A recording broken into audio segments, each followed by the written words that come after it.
There was a time when I explained myself a lot. Why I was late, why I said no, why I chose what I chose, why I felt what I felt. I explained not just what I did, but why I was the way I was. I poured reasons into sentences, padding every decision with context, overthinking every word just to make sure no one misunderstood me. But it never made me feel more understood. It only made me feel exhausted. So one day I stopped. I stopped over-explaining myself. And life became quieter, more peaceful, more free. This is what I learned. I didn't even realize I was doing it at first. Over-explaining had become second nature. Whenever I expressed a boundary, I felt the need to justify it. When I shared an emotion, I felt compelled to walk the other person through every reason I was feeling that way. It wasn't communication. It was a form of self-defense, a way of saying, please don't get upset with me. Please don't misjudge me. Please still like me. Underneath all the explanations was fear. For many of us, it starts young. Maybe you grew up in an environment where your feelings weren't taken seriously, where you were punished for saying no, where you were labeled difficult for speaking your truth, where you had to prove your worth over and over.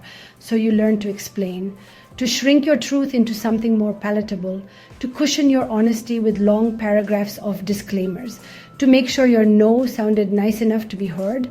That child grew into an adult who still whispers when they want to scream. I used to think over-explaining was a kindness, that it showed I cared. But kindness rooted in anxiety is not kindness. It's people-pleasing in disguise. And people-pleasing is a slow self-abandonment. Every time I over-explained, I was telling myself, your words aren't enough. You're not enough unless you convince them. That belief seeps in. It makes you doubt yourself, overthink every text, replay conversations at 2 a.m. You lose the simplicity of speaking and replace it with performance. I had to relearn something simple. No is a full sentence. I don't want to is reason enough. My feelings are valid, even if I can't perfectly explain them. You don't owe everyone your story. You don't need to unpack every boundary. You don't need a thesis to justify your intuition. You are allowed to take up space without constantly proving why you deserve to. The day I stopped over-explaining, I felt lighter. I started trusting my silence, honoring my inner knowing, letting my decisions stand without all the extra decoration. It was scary at first because silence can feel like rebellion when you're used to explaining everything, but silence is powerful.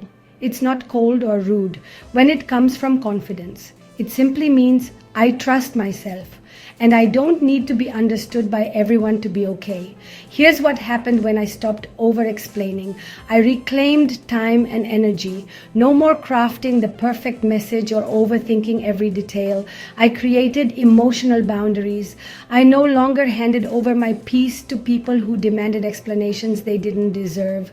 I felt more self-assured, not because everyone agreed with me, but because I stopped needing them to. And I noticed who truly respected me. The people who didn't ask me to shrink, perform, or justify. There's a difference between communication and over-explaining. One connects, the other performs. When you explain out of love, it feels calm, spacious, natural.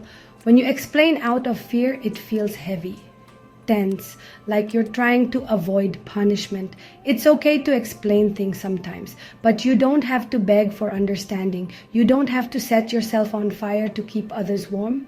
You will be misunderstood even when you try your best, even when you use all the right words. Some people hear what they want to hear, and trying to over-explain yourself into being perfectly understood is a battle you will never win.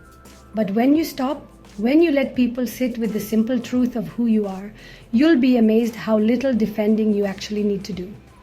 I stopped over-explaining myself because I started valuing peace over approval, clarity over performance, truth over comfort. It was one of the most liberating things I've ever done. Now I say what I mean, gently, briefly, honestly, and then I let it go. Because I trust who I am, and I don't need to over-explain a truth that's already whole. So if you're tired of justifying yourself, you're not alone. And maybe you don't need a better explanation. Maybe you just need permission to be enough as you are.